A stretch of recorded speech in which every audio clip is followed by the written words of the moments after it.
નમસ્કાર. અમૂલ મિત્ર મંડળના સર્વે સભ્યોને મારા વંદન. અમૂલ મિત્ર મંડળના પ્રમુખ સાહેબ શ્રી યોગેશભાઈ જોશીને મારા વંદન. જયેશભાઈ જોશીને મારા વંદન. હમણાં જ પરિચય થયો 2-4 દિવસ પહેલા જ, એટલે વધારે માફ કરજો. ઓકે. 19 ફેબ્રુઆરી 1897. 19 ફેબ્રુઆરી 1897 આ દિવસે સ્વામી વિવેકાનંદ વિદેશ ભ્રમણમાંથી આપણા દેશમાં પાછા આવે. સ્વામીજી 4 વર્ષ સુધી અમેરિકા, યુરોપની વિવિધ કન્ટ્રીમાં રહ્યા અને એ દિવસે જ્યારે ભારતમાં આવ્યા, એમને વધાવવા માટે, એમને રિસીવ કરવા માટે આખું ભારત ત્યાં ઉમટ્યું હતું ચેન્નાઈમાં.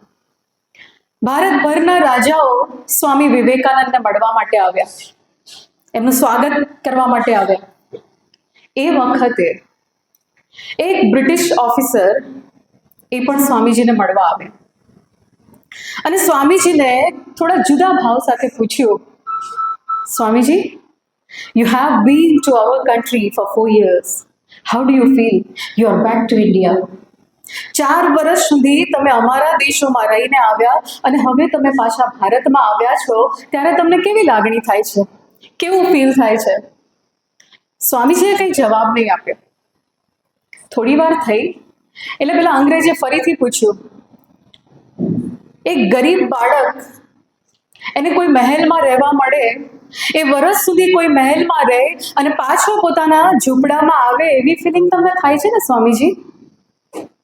અને આ વખતે સ્વામીજીએ જવાબ આપ્યો, હા, એવી જ ફિલિંગ થાય છે, પણ મારા માટે નહીં, તારા માટે થાય છે.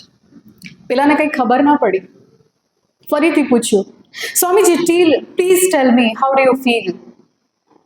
અને એ વખતે સ્વામીજીએ જવાબ આપ્યો, હું જ્યારે ભારત છોડીને પરદેશ ગયો ને, ત્યારે મારા દેશને ચાહતો હતો, પણ જ્યારે હું આ દેશમાં પાછો આવ્યો છું, ત્યારે આ મારી માતૃભૂમિ જ નથી રહી, આ મારી પુણ્યભૂમિ બની ગઈ છે. હું મારા દેશ પ્રત્યેનો પ્રેમ 1000 ગણો વધી ગયો છે. તમારા દેશોમાં માત્ર પૈસા પૂજાય છે, જ્યારે મારા દેશની અંદર વિચારોનું પૂજન છે. મારા દેશની અંદર વેદો છે, ઉપનિષદો છે. મારા દેશની અંદર પુરાણો છે. મારા દેશની અંદર વિચારોની વૈવિધ્યતા છે, જે તમારા દેશમાં મેં નથી જોઈ. તમારા દેશની અંદર જ્યારે કોઈ સફળ થાય છે ને, ત્યારે ફિલિંગ ઓફ ગ્રેટનેસ હોય છે. આ કામ મેં કર્યું, હું કેટલો મહાન છું, this is called feeling of greatness. જ્યારે મારા દેશની અંદર કોઈ સક્સેસફુલ થાય છે, તો એનો બધો જ શ્રેય એના માતા પિતાને આપે છે. હું સફળ થયો એનું કારણ મારા માતા પિતાના આશીર્વાદ છે. હું સફળ થયો એનું કારણ ભગવાનના આશીર્વાદ છે. અમારા દેશની અંદર ફિલિંગ ઓફ ગ્રેટફુલનેસ છે. આ અમારો દેશ છે. મારા દેશની અંદર સંસ્કૃતિ છે, યા સંબંધોની ગરિમા છે. મારા દેશની અંદર જ્યારે કોઈ વ્યક્તિ બીમાર પડે છે ને, 1000 લોકો એને જોવા માટે આવે છે, એની તબિયત પૂછવા માટે આવે છે.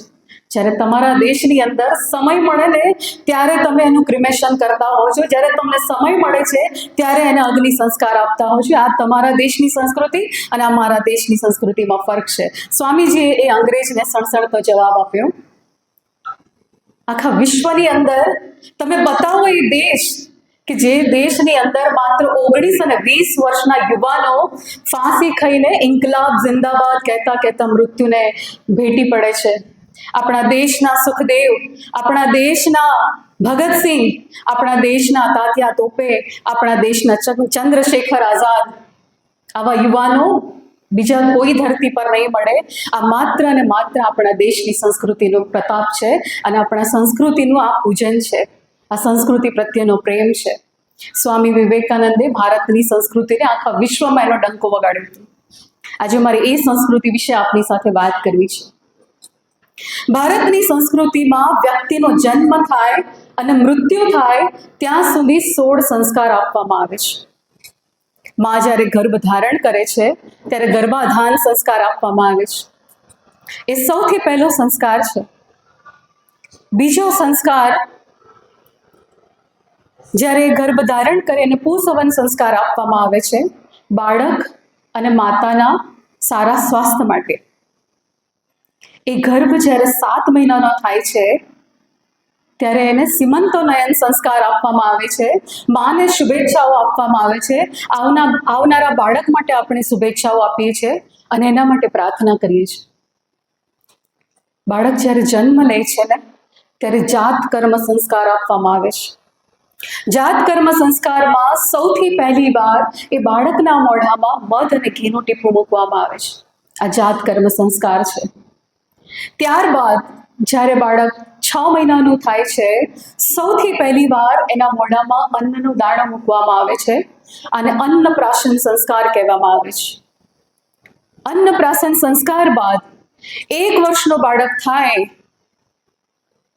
અન્નપ્રાશન સંસ્કાર પહેલા એક સંસ્કાર છે જેમાં નામકરણ સંસ્કાર. જ્યારે બાળક 1 મહિનાનું થાય અને 1.25 મહિનાનું થાય ત્યારે સૌથી પહેલા એ બાળકને આપણે ગોદમાં લઈને માં પ્રકૃતિની ગોદમાં મૂકીએ છીએ. આપણને બધાને ખબર છે કે આપણે 5 તત્વોમાંથી બનેલા છે. પૃથ્વી, વાયુ, જલ, આકાશ, અગ્નિ. આ 5 તત્વથી આપણું શરીર બન્યું છે. એ જ 5 તત્વો સાથે આપણે બાળકનો પરિચય કરાવીએ છીએ. એને નિષ્ક્રમણ સંસ્કાર કહેવામાં આવે છે. આ નિષ્ક્રમણ સંસ્કાર બાદ 1 વર્ષનો બાળક થાય ત્યારે આપણે એને મુંડન કરાવીએ છીએ અને મુંડન સંસ્કાર કહેવામાં આવે છે. એને ચૌલ ક્રિયા પણ કહે છે. આના બાદ બ્રાહ્મણ હોય તો એના દીકરાને જનોઈ આપવામાં આવે છે, ગાયત્રી મંત્ર આપવામાં આવે છે અને ઉપનયન સંસ્કાર કહે છે. અને બાકીના બાળકોને સૌથી પહેલી વાર એમના ગુરુ સાથે મેળાપ કરવામાં આવે છે. આ ઉપનયન સંસ્કાર. ઉપનયન સંસ્કારના થોડા વર્ષો બાદ બાળક જ્યારે 6 વર્ષનું થાય છે ત્યારે એને સૌથી પહેલી વાર સ્કૂલમાં મૂકવામાં આવે છે. આને કહેવાય છે વિદ્યારંભ સંસ્કાર. પ્રાચીન કાળમાં એને વેદાધ્યયન સંસ્કાર પણ કહેવામાં આવતો, કારણ કે એ વખતે વેદોના અભ્યાસ કરવામાં આવતા.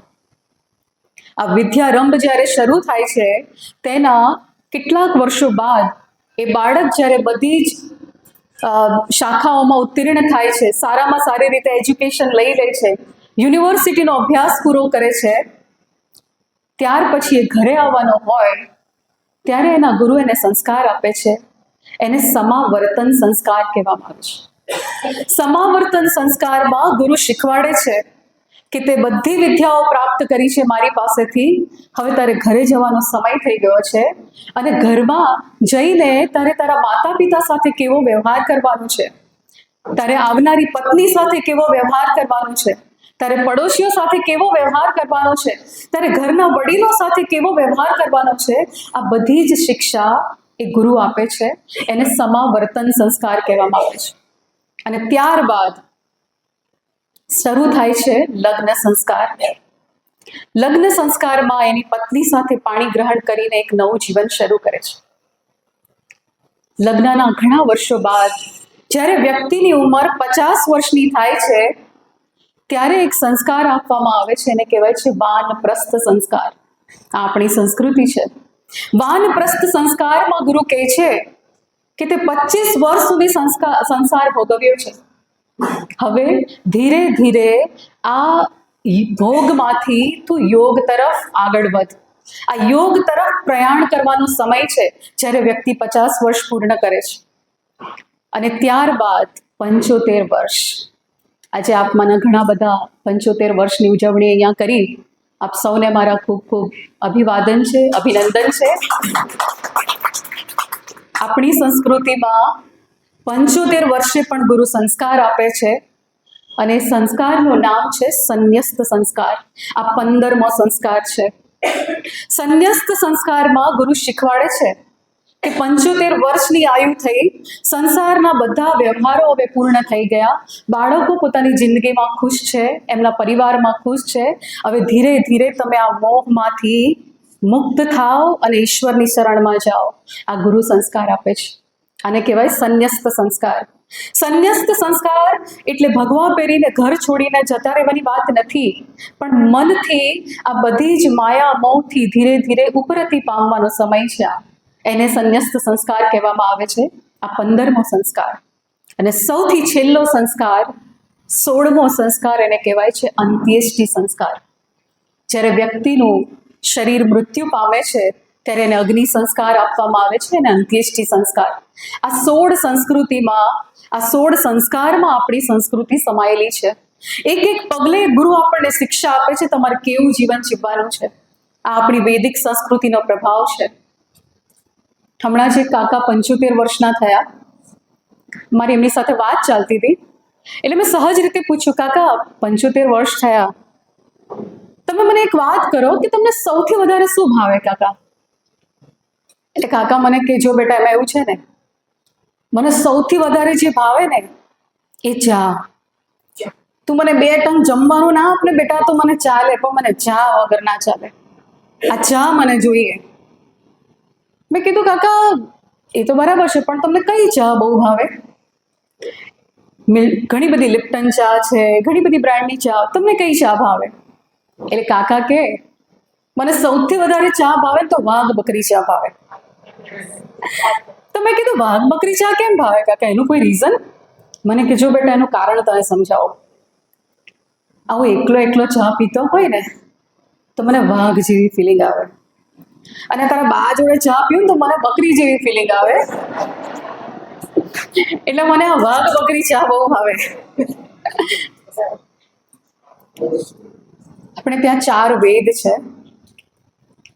એમાં સૌથી પહેલો વેદ છે ઋગ્વેદ, બીજો વેદ છે યજુર્વેદ, ત્રીજો વેદ સામવેદ અને ચોથો વેદ છે અથર્વવેદ. આ 4 વેદોમાં બીજા નંબરનો વેદ છે યજુર્વેદ. એના 2 ભાગ છે, એક શુક્લ યજુર્વેદ અને બીજો છે કૃષ્ણ યજુર્વેદ. દરેક વેદોની અંદર ઉપનિષદો સમાયેલા છે, એટલા માટે ઉપનિષદોને આપણે વેદાંત કહીએ છીએ.